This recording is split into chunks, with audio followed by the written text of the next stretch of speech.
الحمدللہ وکفا وسلام علی سید الانبیاء وعلی اصحابہ وعلی بیتہ اجمعین۔ 10 نوی کو نبی صلی اللہ علیہ وسلم کا جب مقاطع ختم ہوا اور اس کے بعد بنو ہاشم کے مقاطع کے 6 ماہ کے بعد نبی صلی اللہ علیہ وسلم پہ غموں کا پہاڑ ٹوٹ گیا۔ آپ کے چچا حضرت ابو طالب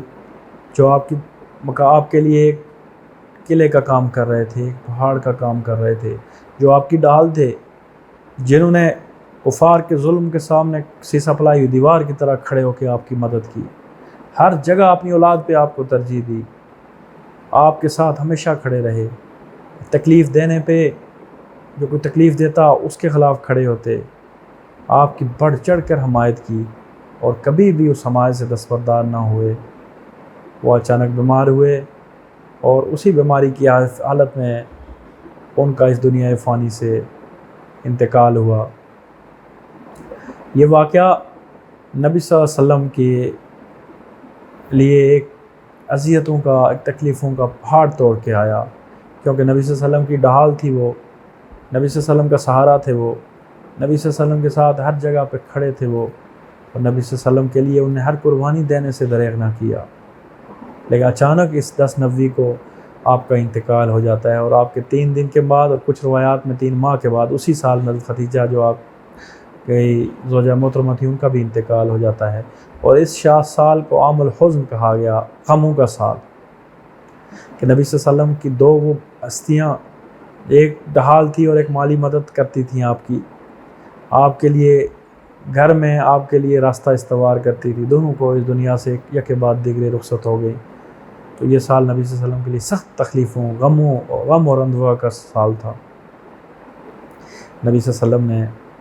تمام تر نبی صلی اللہ علیہ وسلم کی حالت، تمام تر مدد کے باوجود حضرت ابو طالب نے اسلام قبول نہیں کیا۔ بخاری کی روایت ہے کہ ابو طالب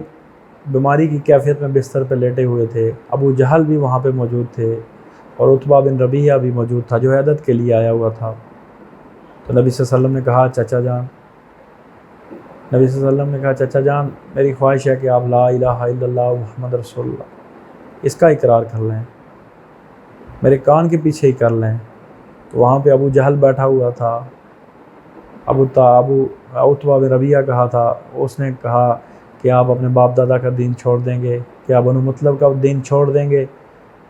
تو اس وقت ابو طالب نے جو آخری الفاظ ادا کیے کہ میں بنو مطلب کا دین نہیں چھوڑوں گا، یعنی آپ نے کلمہ نصیب نہ ہو سکا۔ یہ رب کی دین ہے کہ اللہ چاہے جس کو نصیب کرے۔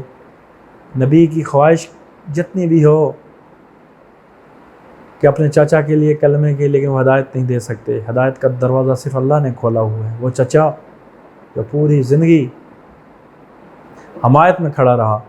لیکن ان کو کلمہ نصیب نہ ہوا، اور کوئی لوگ ایسے ہیں جن نے پوری زندگی دشمنی کی اور اللہ نے ان کو کلمہ نصیب کر دیا۔ اور نبی صلی اللہ علیہ وسلم کی بڑی خواہش بھی تھی، لیکن اللہ نے فرما دیا کہ ہدایت تم نہیں دے سکتے، ہدایت ہم ہی دینے والے ہیں۔ تو یہ نبی صلی اللہ علیہ وسلم کا بہت بڑا سہارا، نبی صلی اللہ علیہ وسلم کی بہت بڑی مدد کا ذریعہ اس دنیا سے رخصت ہوا، جس کے بعد آپ پہ غم اور دکھ کی پہاڑ ٹوٹے۔ وما علینا الا البلاغ۔